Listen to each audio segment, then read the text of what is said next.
Salut à tous les amis, ravi de vous retrouver aujourd'hui pour une nouvelle vidéo. J'espère que vous allez bien, moi ça va super et aujourd'hui on se retrouve pour une nouvelle vidéo dans laquelle on va parler de pépites, dans laquelle on va parler des grands espoirs du football français parce qu'on le sait, l'équipe de France a de très nombreux espoirs dans ses rangs et de très nombreux jeunes joueurs de qualité pour les années à venir et j'ai décidé d'en sélectionner 5 sur la génération 2005-2006. Voilà, c'est vraiment une génération extrêmement talentueuse. J'aurais aussi pu parler de la génération 2002-2003, 2003-2004 qui possède aussi des joueurs très talentueux mais des joueurs un peu plus connus quand même. Là on est dans une génération 2005-2006 avec des joueurs qui se sont révélés cette saison ou l'année dernière mais qui sont encore un peu méconnus du très grand public et je pense que ces joueurs-là sur les prochaines saisons ont de fortes chances d'intégrer l'équipe de France même s'ils sont très très jeunes. Ces joueurs-là c'est vraiment le symbole de la bonne formation française, du fait que nos clubs dans les centres de formation travaillent très très bien et qu'ils arrivent à nous produire des joueurs de très très grands talents. Donc là j'ai décidé de sélectionner 5 joueurs que je vais vous présenter, que vous connaissez certainement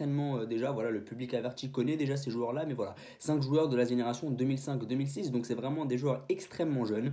Donc on va commencer par le premier joueur que j'ai décidé de choisir, c'est Elias Benseghir. Alors Elias Benseghir, qui c'est? C'est un joueur de Monaco qui est né en 2005, donc il fait partie un peu de cette génération 2005. C'est un joueur qui s'est révélé au tout début de l'année 2023. Voilà, il s'est vraiment révélé aux yeux du grand public en marquant un doublé lors de son premier match. Il a vraiment inscrit un magnifique but, je crois que c'était contre Auxerre où il envoie une frappe en pleine lucarne. Il a également mis sur ce match-là un doublé et derrière il s'est installé dans l'équipe de Philippe Clément. Voilà, il s'est installé un peu comme le second attaquant de Monaco associé à Wissem Ben Yedder. C'est un joueur très technique, c'est un joueur vraiment qui a une très très bonne vision du jeu, c'est un joueur qui est un excellent dribbleur, qui est un excellent passeur, il a une très très bonne vista. Maintenant, là où j'ai mis des réserves le concernant, je pense qu'il devrait aller faire un petit tour à la salle de sport parce qu'il est un peu frêle, mais c'est vraiment un joueur de très très grande qualité sur le plan technique. Voilà, c'est vraiment un joueur qui techniquement est très très bon. C'est un joueur qui joue simple aussi.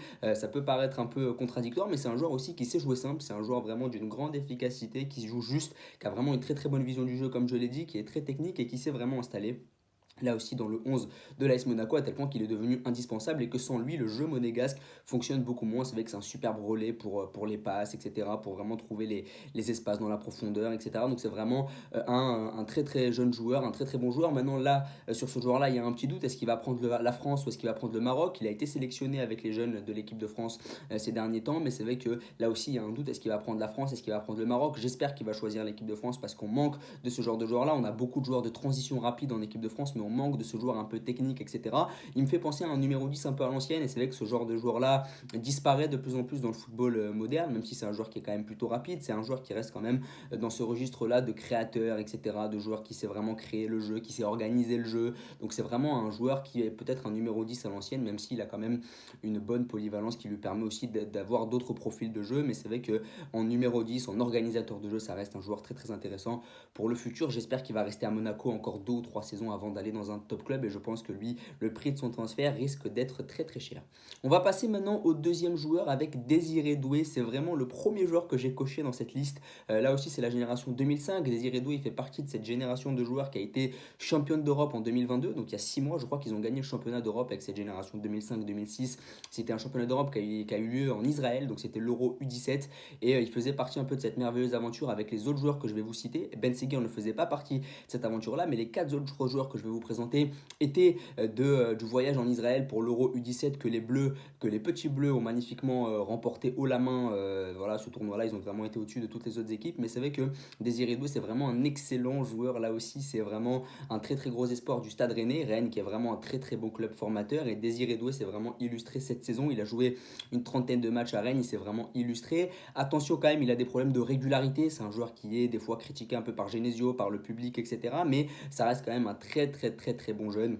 Voilà, il est ambidextre, il a les deux pieds, il a ce profil vraiment technique là aussi un peu à la Benseghir, même si je le trouve quand même plus complet parce que il est moins frêle que Benseghir. C'est un joueur qui récupère beaucoup de ballons, c'est un joueur qui peut aussi adapter ce profil un peu box to box, même si ça reste un numéro 10. Là aussi, ça reste un peu un 10 qui peut jouer aussi sur un côté, mais j'y crois un peu moins. Je pense vraiment que c'est un relayeur, un 8, un 10. C'est vraiment un gars là aussi qui sait créer le jeu, qui est très bon techniquement. Comme je l'ai dit, il a les deux pieds, il a une très très bonne finition aussi. C'est un joueur qui a une bonne qualité de passe et qui sait récupérer des ballons, comme je l'ai dit, et ça c'est très important quand tu joues joue en Ligue 1 dans un championnat où il y a énormément d'impact. Donc voilà, moi j'adore vraiment ce joueur, je suis tombé amoureux de ce joueur-là quand je l'ai vu jouer parce que voilà, il est magnifique à voir jouer techniquement, c'est vraiment du très très haut niveau.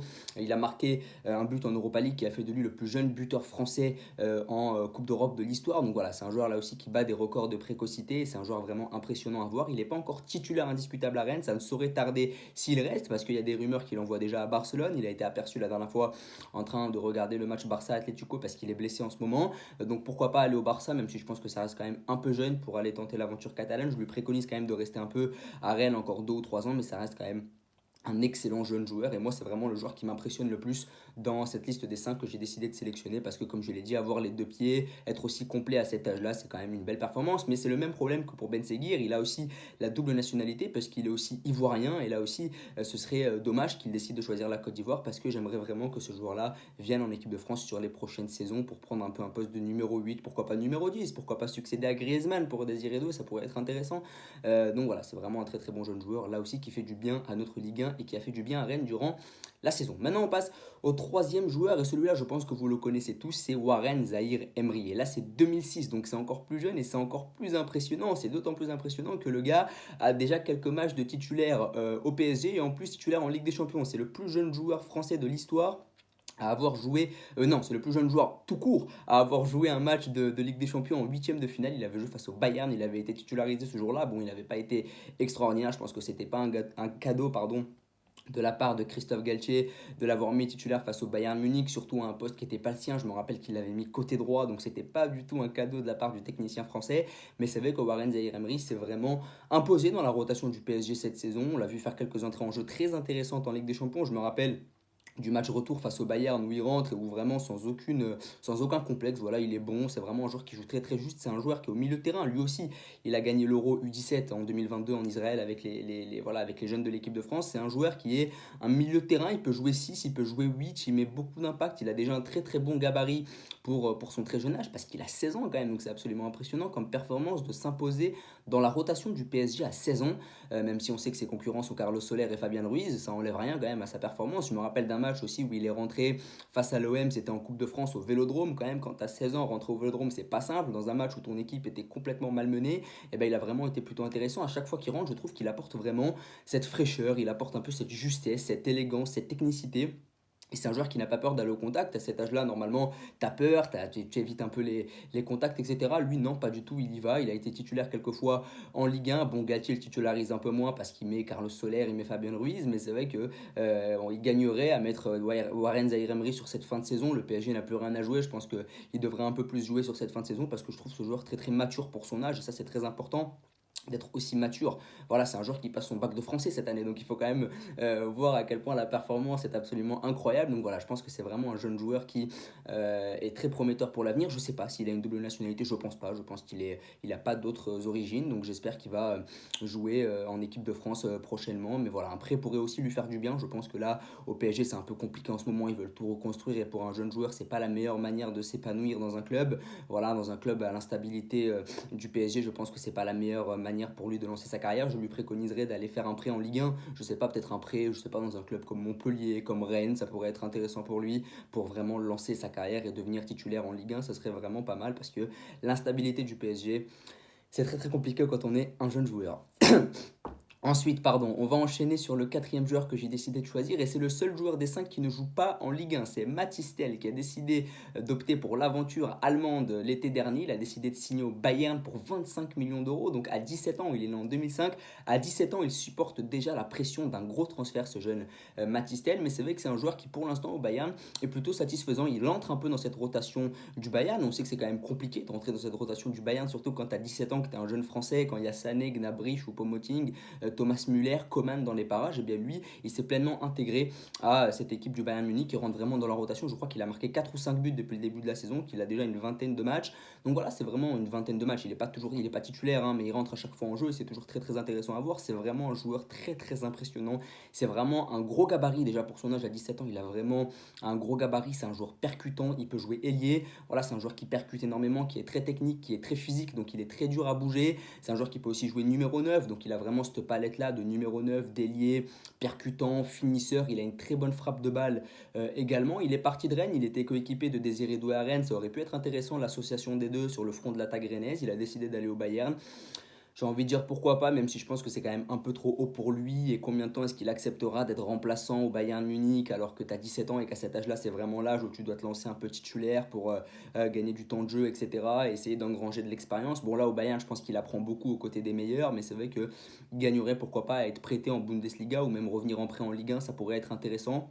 Parce que là, au Bayern, la progression peut être optimale parce que tu es quand même au Bayern Munich, mais si tu n'es pas titulaire dans un club déjà moyen à 17-18 ans pour engranger de l'expérience, c'est quand même assez compliqué. Donc voilà, c'est vraiment le seul joueur de cette liste qui a décidé vraiment de faire le grand saut, de partir déjà dans un très grand club. Ils sont de plus en plus de jeunes à faire ça.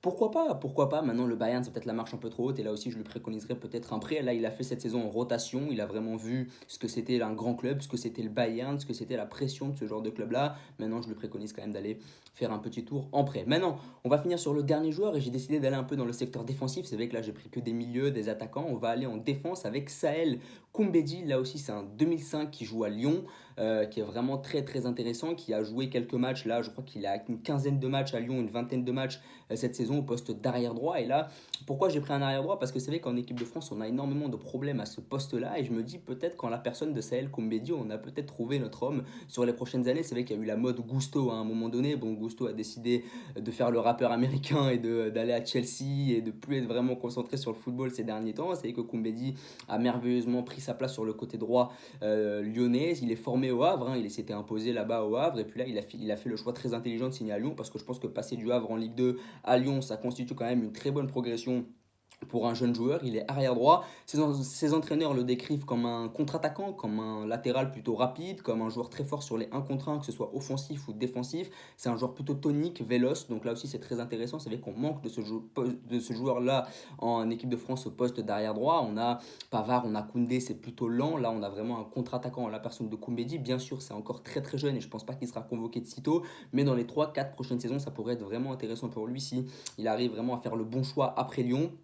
Et s'il arrive surtout à s'intégrer pleinement dans cette équipe lyonnaise. Pour l'anecdote, lorsque l'équipe de France U17 a remporté l'Euro dernier en 2022, et ben c'est lui qui a marqué les 2 buts en finale face aux Pays-Bas. Il a notamment marqué un but à la Lilian Thuram, une frappe du pied gauche, voilà, magnifique. Donc c'est lui qui a mis le doublé, hein. C'est ni Matistel, ni Désiré Doué, ni Warren Zaïre-Emery qui ont inscrit les buts de la finale. C'est un défenseur, c'est Sahel Koumbedi. Donc voilà, là aussi c'est très intéressant. C'est vraiment un très bon jeune joueur qui fait les bons choix pour l'instant. Il est passé du Havre en Ligue 2 à Lyon en Ligue 1, il commence vraiment à s'imposer à Lyon. Maintenant, il est très jeune. Là aussi, il faut qu'il continue à progresser. Lyon, c'est un club qui, on peut leur reprocher plein de choses, mais c'est un club qui donne quand même leur chance aux jeunes joueurs. Donc, je pense qu'il peut vraiment s'installer au sein de cette défense lyonnaise quand Gusto va partir à Chelsea. Donc, voilà, ça pourrait être vraiment intéressant pour le futur, surtout à ce poste qui est vraiment défaillant en équipe de France. N'hésitez pas à me dire ce que vous avez pensé de la vidéo, à me dire ce que vous pensez de ces espoirs-là, qui est le plus prometteur selon vous, à vous abonner, à liker et à partager. Merci beaucoup.